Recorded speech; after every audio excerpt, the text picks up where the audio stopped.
আসসালামু আলাইকুম। আশা করি সকলেই ভালো আছেন।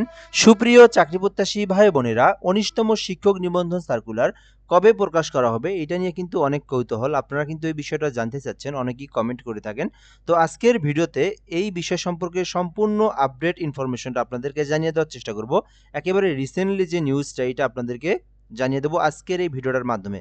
তো আপনি যদি জানতে চান ১৯তম শিক্ষক নিবন্ধন কবে সার্কুলার প্রকাশ করা হবে এবং কোন নীতিমালার উপরে পরীক্ষা হবে এবং কিভাবে হবে পরীক্ষাটা সে বিষয় সম্পর্কেও জানতে পারবেন এবং কি কারণে দেরি হচ্ছে, কোন মাসে দিবে, কয় তারিখে দিবে, একদম যা কিছু আছে সুন্দরভাবে এই অংশটুকু এই ভিডিওটা দেখলেই আপনারা জানতে পারবেন। তো ভিডিওটা শেষ পর্যন্ত দেখতে হবে আপনাদের, তাহলে জানতে পারবেন। আরেকটা বিষয় হচ্ছে, যারা আমাদের চ্যানেলে নতুন ভিডিওটা দেখতেছেন চ্যানেলটাতে অবশ্যই সাবস্ক্রাইব করে রাখবেন। বাংলাদেশের সরকারি যত নিয়োগ সার্কুলার আছে আমাদের এই চ্যানেলটাতে আমরা প্রকাশ করে থাকি। তো এজন্য অবশ্যই আমাদের এই চ্যানেলটাতে সাবস্ক্রাইব করে রাখবেন। সামনে ১৯তম শিক্ষক নিবন্ধন সার্কুলার নিয়ে যত ধরনের আপডেট ইনফরমেশন আছে প্রকাশ হওয়ার সঙ্গে সঙ্গে আপনি আমার এই চ্যানেলের মাধ্যমে পেয়ে যাবেন। এজন্য অবশ্যই আমাদের সঙ্গে যুক্ত থাকবেন। তো ১৯তম শিক্ষক নিবন্ধন কবে জানালেন NTRC chairman, non government teacher registration and certification authority NTRCA. প্রতিবেদন, দেশজুড়ে লাখো শিক্ষক নিবন্ধন প্রত্যাশীর বহুল প্রতীক্ষিত ১৯তম শিক্ষক নিবন্ধন পরীক্ষার এনটিআরসিএ সার্কুলার কবে প্রকাশ করা হবে, এই প্রশ্নের উত্তর অবশেষে মিলতে শুরু করছে। সম্প্রতি এনটিআরসি চেয়ারম্যান এক বক্তব্যে জানিয়েছেন, ১৯তম শিক্ষক নিবন্ধন সার্কুলার ২০২৬ সালের শুরুর দিকেই প্রকাশের পরিকল্পনা থাকলেও কিছু বাস্তব কারণে তা বিলম্ব হচ্ছে।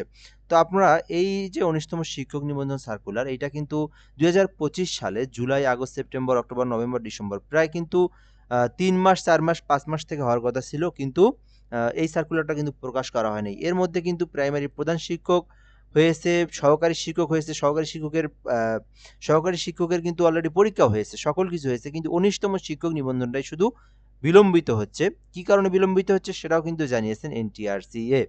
তো আমরা পরবর্তী বিষয়টা দেখব। তার আগে এখানে পরীক্ষার নীতিমালা তৈরি করা আছে। এই নীতিমালা দেখব, তারপর আমরা পরবর্তী ইনফরমেশনটা জানব। তো পরীক্ষার নীতিমালা তৈরি, এইটার কারণে একটা বিলম্ব হওয়ার এটাও একটা কারণ। কেননা এর আগে, অর্থাৎ ২০২৫ সালের আগে যে পরীক্ষাগুলো হয়েছে এনটিআরসি এর, এই পরীক্ষাগুলোর নীতি ছিল অন্যরকম, পরীক্ষার নিয়ম ছিল আরেক রকম। কিন্তু এই সরকার, অন্তর্বর্তী সরকার কিন্তু নতুন করে নীতিমালা তৈরি করা হয়েছে। এই নীতিমালা অনুযায়ী কিন্তু পরীক্ষা হবে। তো কোন নীতিমালা অনুযায়ী পরীক্ষা হবে, এটাই কিন্তু সর্বশেষ এবং চূড়ান্ত নীতিমালা। এরপরে কিন্তু কোনো নীতিমালার পরিবর্তন করা হবে না। এই সার্কুলার দেওয়া মাত্র এই নীতিমালার উপরে কিন্তু পরীক্ষা হবে। আচ্ছা, এবারের পরীক্ষায় সাধারণ জ্ঞান থাকছে না, অর্থাৎ সাধারণ জ্ঞানের যে অংশটা, এই যে ১৯তম শিক্ষক নিবন্ধন যখন সার্কুলার প্রকাশ করা হবে, যখন আপনারা পরীক্ষা দিবেন, এই সাধারণ জ্ঞান পাবেন না। পরীক্ষাটা কিন্তু মোট ২০০ নম্বরের হবে। তো এমসিকিউ হওয়ার পরে সরাসরি ভাইভা হবে। এইবার কিন্তু কোনো ধরনের লিখিত পরীক্ষা হবে না, সরাসরি ভাইভা দিবেন আপনারা। তো মোট এমসিকিউ পরীক্ষা হবে ২০০ নম্বরের। এই যে আপনার যে আবেদন করবেন, আবেদনের করার পর যে নেক্সট স্টেপ কাজ হচ্ছে আপনি পরীক্ষা দেওয়া। ফার্স্ট স্টেপ হচ্ছে এমসিকিউ পরীক্ষা দেওয়া। এই এমসিকিউ পরীক্ষাতে উত্তীর্ণ হলেই সরাসরি ভাইভা। আচ্ছা, তো এমসিকিউ পরীক্ষাটা যে ২০০ নম্বর হবে, কিভাবে হবে সেই বিষয়টা আমরা দেখব। জেনারেল পরীক্ষা ১০০ নম্বর, যেখানে থাকবে বাংলাতে ২৫ নম্বর, ইংরেজিতে ২৫ নম্বর এবং গণিতে ২৫ নম্বর। তো এখানে ২৫, ২৫, ৫০ এবং গণিতে থাকতেছে ২৫, ৭৫ এবং সাধারণ বিজ্ঞানে থাকতেছে ২৫। মোট ১০০ নম্বরের কিন্তু জেনারেল পরীক্ষা। তো আমি আবারও বলি, যেমন হচ্ছে আমাদের বাংলা, ইংরেজি, গণিত, সাধারণ বিজ্ঞান, এই ৪টা সাবজেক্ট মিলে মোট ১০০ নম্বর। আর বিষয়ভিত্তিক থাকবে ১০০ নম্বর। তো এই মোট কিন্তু ২০০ নম্বরের পরীক্ষা হবে। এই বিষয়টা যদি আমি আরেকটু সংক্ষিপ্তভাবে বলি, আপনি যদি অনার্সে ইংলিশ ডিপার্টমেন্টে পড়েন বা বাংলা ডিপার্টমেন্টে পড়েন, আপনি যে কোনো ডিপার্টমেন্টে পড়েন না কেন, যে সাবজেক্টেই পড়েন না কেন, আপনার পরীক্ষা ২০০ নম্বর হবে। একটা থাকবে হচ্ছে বিষয়ভিত্তিক উপর। আপনি যে সাবজেক্ট নিয়ে পড়তেছেন, সেই সাবজেক্টের উপর প্রশ্ন থাকবে ১০০%, অর্থাৎ ১০০ মার্ক। আর বাকি যেগুলো বাংলা, ইংরেজি, গণিত এবং সাধারণ বিজ্ঞান মিলে থাকবে ১০০ মার্ক। এই মোট ২০০ মার্ক। অর্থাৎ এই যে বিষয়ভিত্তিক পরীক্ষা হচ্ছে ১০০ নম্বর। আপনি যদি ইংলিশ ডিপার্টমেন্ট নিয়ে পড়েন, আপনার ইংলিশের উপরে থাকবে মোট ১০০ নম্বর। আর এখানে বাকি যে অর্ধেক, সেটা হচ্ছে বাংলা, ইংরেজি, গণিত, সাধারণ বিজ্ঞান। আশা করি ২০০ মার্ক কই থেকে প্রশ্ন হবে আপনারা এই বিষয় সম্পর্কে জানতে পেরেছেন। আচ্ছা, এই ২০০ মার্কের মধ্যে কিন্তু আপনার পরীক্ষা হবে, সেখানে আপনাকে ৮০ নাম্বার পেয়ে উত্তীর্ণ হতে হবে। এই বিষয়টা কিন্তু এইবার নীতিমালায় যে তৈরি করা হয়েছে সেই নীতিমালায় দেওয়া আছে। আচ্ছা, মাদ্রাসা পর্যায়ের পরীক্ষা কিভাবে হবে?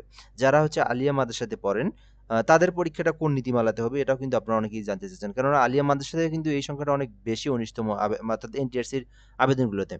তো মাদ্রাসা পর্যায়ের পরীক্ষা মোট ২০০ নম্বরের পরীক্ষা হবে। বিষয়ভিত্তিক পরীক্ষা থাকবে ১৪০ নম্বর, অর্থাৎ বিষয়ভিত্তিক আপনার যে বিষয় সেই বিষয়ভিত্তিক আপনি যে গ্রুপে পড়েন সেই গ্রুপের উপরে হবে 140 নাম্বারের প্রশ্ন।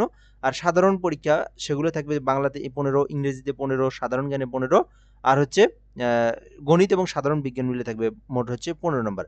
মোট 60 নাম্বার। আর বিষয়ভিত্তিক আপনি যে গ্রুপের উপরে পড়েন, যে সাবজেক্টের উপরে পড়েন, বা যে ডিপার্টমেন্টের উপরে পড়েন, ওই সাবজেক্ট, ডিপার্টমেন্ট, ওই গ্রুপ মিলে থাকবে 140 নাম্বার। এবং সাধারণ পরীক্ষা যেটা সেটাতে থাকবে মোট হচ্ছে 60 নাম্বার। এই 60 এবং 140 মিলে 200 নম্বর। তো মাদ্রাসারও 200 নম্বর, জেনারেলও 200 নম্বর। তো উভয়ই কিন্তু 200 নম্বরই। 200 নম্বরের মধ্যে আপনাকে 80 নাম্বার পেতে হবে। সেই বিষয়টি এখানে বলা আছে। 5 নাম্বার কিভাবে নীতিমালা করা হবে। সব পর্যায়ে স্কুল 1, স্কুল 2 এবং মাদ্রাসা পাস মার্ক থাকবে 80 মার্ক। অর্থাৎ আপনি যদি 80 নাম্বার পেয়ে যান তাহলে কিন্তু আপনি উত্তীর্ণ হবেন। 80 নাম্বার পাইলে আপনি ফার্স্ট স্টেপ এমসিকিউ পরীক্ষায় উত্তীর্ণ হবেন। আপনি সরাসরি ভাইভাতে চলে যাবেন। কোনো ধরনের কিন্তু লিখিত পরীক্ষা নেই। তো এবার যেমন পাস করা সহজ, আবার কঠিনও। কেননা এমসিকিউ বেশি পড়তে হবে এবং এমসিকিউ 80 নাম্বার পাইতে হবে। 200 নাম্বার আবার থাকবে সহজ, কিন্তু এর আগের থেকে আবার সহজ, লিখিত যেহেতু নাই। তো সব পর্যায়ে স্কুল 1, স্কুল 2, মাদ্রাসা পাস মার্ক থাকবে 80 নাম্বার, মোট 200 নাম্বারের মধ্যে পরীক্ষা হবে। আর আশা করি আপনারা এই বিষয়টা সম্পর্কে জানতে পেরেছেন। আচ্ছা, সবচেয়ে যে বড় পরিবর্তন, এই বিষয়গুলো আমরা দেখব। আগের মতো লিখিত পরীক্ষা আর থাকছে না। শুধুমাত্র প্রিলিমিনারি প্লাস ভাইবা মৌখিক পরীক্ষায় উত্তীর্ণ হলেই চাকরির যোগ্যতা অর্জন করা যাবে। প্রাইমারি শিক্ষক নিয়োগ প্রক্রিয়ার মতো। অর্থাৎ শুধুমাত্র আপনি প্রিলিমিনারি যেটা এমসিকিউ পরীক্ষা দিবেন ফার্স্ট স্টেপ, প্লাস উত্তীর্ণ হলে আপনি সরাসরি ভাইবা বা মৌখিক যেটাই বলেন আপনারা সরাসরি সেখানে চলে যাবেন। সেখানে আপনাকে প্রশ্ন কিছু করা হবে, আপনার সব কিছু দেখবে। যদি ঠিক থাকে তাহলে আপনি সরাসরি নিয়োগপ্রাপ্ত হবেন বা চাকরির যোগ্যতা অর্জন করবেন। এটাই ছিল মূলত 2026 সালের 19তম শিক্ষক নিবন্ধনের যে নীতিমালা, সেই নীতিমালা।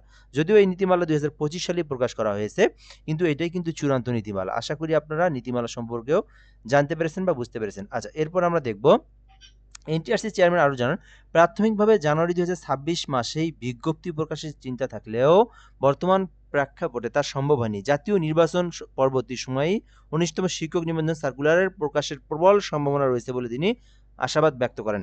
তো এখন আপনারা অনেকেই জানতে চাচ্ছেন যে জানুয়ারি মাসে তো প্রকাশ হওয়ার কথা ছিল, বাট কবে প্রকাশ হবে।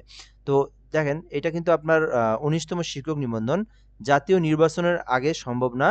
কি বলেছে এনটিআরসি চেয়ারম্যান আরও জানান, প্রাথমিকভাবে জানুয়ারি 2026 মাসে বিজ্ঞপ্তি প্রকাশের চিন্তা থাকলেও অর্থাৎ নির্বাচনের আগে চিন্তা থাকলেও প্রেক্ষাপটে তা সম্ভব হয়নি। জাতীয় নির্বাচন পরবর্তী সময়ই 19তম, অর্থাৎ নির্বাচনের পরেই কিন্তু তারা সার্কুলার প্রকাশ করার সম্ভাবনা আছে বলে তিনি জানান। কেন হইল না সেটাও আমরা দেখব। এনটিআরসি সূত্রে জানা গেছে, বর্তমানে নতুন নিয়োগ বিধিমালা চূড়ান্তকরণ, হালনাগাদ সিলেবাস প্রস্তুতিকরণ এবং দেশের বিভিন্ন শিক্ষা প্রতিষ্ঠানে শূন্যপদের তথ্য সংগ্রহের কাজ একযোগে চলমান রয়েছে। এসব কাজ শেষ না হলে 19তম শিক্ষক নিবন্ধন পরীক্ষার বিজ্ঞপ্তি প্রকাশ করা সম্ভব না। এখানে শূন্যপদের তালিকা নিয়ে একটা সমস্যা আছে, সেটা হচ্ছে 7ম গণবিজ্ঞপ্তি কিন্তু কয়েকদিন আগে দিয়েছিল। অনেকেই জানে, আবার অনেকেই জানে না। এই তো আপনার 10-15 দিন আগে, ঠিক আছে, জানুয়ারি মাসের 9 তারিখে সম্ভবত আবেদন শুরু হয়েছিল, 10 তারিখে শুরু হয়েছিল। 7ম গণবিজ্ঞপ্তিতে 10 তারিখে আবেদন শুরু হয়েছে, 17 তারিখে আবেদন শেষ হয়েছে। আমি এই বিষয়টা যদি আপনাদেরকে বুঝাতে পারি তাহলে আপনারা মূল বিষয়টা বুঝতে পারবেন। 7ম গণবিজ্ঞপ্তির আবেদন শুরু হয়েছিল জানুয়ারি মাসের 10 তারিখে, যেটা শেষ হয়েছে 17 তারিখে। এখন যে আবেদনটা পড়ছে, ঠিক আছে, এই আবেদনটা কিন্তু এখন প্লাস মাইনাস করে শূন্যপদের তালিকাটা এখন তৈরি করা সম্ভব। যদি 7ম গণবিজ্ঞপ্তি যদি আগে 19তম দিত, পরে যদি 7ম গণবিজ্ঞপ্তি দিত, তখন একটা কিন্তু ঝামেলা হয়ে যেত, বা শূন্যপদ নিয়ে একটা কিন্তু মানে আপনার সংখ্যায় কিন্তু একটা গরমিল হয়ে যেত। যেহেতু 7ম গণবিজ্ঞপ্তি দিয়েছে, এনটিআরসির কাছে আর কোনো ধরনের কোনো সমস্যা নেই। এখন কিন্তু তারা যে কোনো সময় চাইলেই দিয়ে দিতে পারে। এই বিষয়টা এখানে বলে দেওয়া আছে। তো এনটিআরসি সূত্র জানা গেছে, বর্তমানে নতুন নিয়োগ বিধিমালা চূড়ান্তকরণ, হালনাগাদ সিলেবাস প্রস্তুতিকরণ এবং দেশের বিভিন্ন শিক্ষা প্রতিষ্ঠানে শূন্যপদের তথ্য সংগ্রহের কাজ একযোগে চলমান রয়েছে। এসব কাজ শেষ না হলে 19তম শিক্ষক নিবন্ধন প্রকাশ করা সম্ভব না। এছাড়াও চেয়ারম্যান আরও জানান, 7ম গণবিজ্ঞপ্তির সকল কার্যক্রম সম্পূর্ণ হওয়ার পরেই 19তম শিক্ষক নিবন্ধন সার্কুলার একসাথে প্রকাশ করার পরিকল্পনা রয়েছে। অর্থাৎ বর্তমানে যেসব সুপারিশপ্রাপ্ত প্রার্থীদের নিয়োগ প্রক্রিয়া চলছে এবং যেসব প্রতিষ্ঠান শূন্যপদ পূরণ করেছে, সেগুলো নিষ্পত্তি না হওয়া পর্যন্ত নিবন্ধন বিজ্ঞপ্তি আসছে না।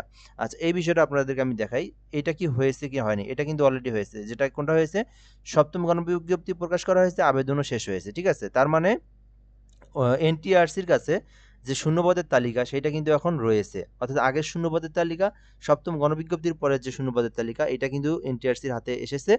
তারা এখন যে মূল যে শূন্যপদের তালিকা এটা কিন্তু তারা পেয়েছে। এখন কিন্তু তারা চাইলে যেকোনো সময় সার্কুলারটা দিয়ে দিতে পারে। তো কবে দিবে? এই যে এখানে আমরা তো জানতেই পারলাম যে এটা কিন্তু নির্বাচনের আগে দেওয়া সম্ভব না। নির্বাচনের পরে অর্থাৎ আপনারা ফেব্রুয়ারি মাসের ১৮ তারিখের আগেও পেতে পারেন। ফেব্রুয়ারি মাসে নির্বাচনের পরে ১৫ তারিখ থেকে ১৮ তারিখের মধ্যে সার্কুলার দেওয়ার একটা সম্ভাবনা রয়েছে, বা তারা চাইলে রমজানের মধ্যেও দিতে পারে। তবে ১৯তম শিক্ষক নিবন্ধন নির্বাচনের পরেই দিবে, এটা আপনারা আশা রাখতে পারেন। এনটিআরসির এই বিজ্ঞপ্তি থেকে আমরা এটাই জানতে পেরেছি। তো যাই হোক, এ পর্যন্তই। ১৯তম শিক্ষক নিবন্ধন প্রকাশ হওয়ার সঙ্গে, সঙ্গে আমি আপনাদেরকে জানিয়ে দেব এই চ্যানেলের মাধ্যমেই। আর যেকোনো আপডেট যদি এনটিআরসি দেয়, তো সঙ্গে, সঙ্গে আমি আপনাদেরকে এই চ্যানেলের মাধ্যমেই জানিয়ে দেব। সবার আগে আপনি পেয়ে যাবেন। তো এ পর্যন্ত ভিডিওটা। ধন্যবাদ। ভালো থাকবেন। আসসালামু আলাইকুম।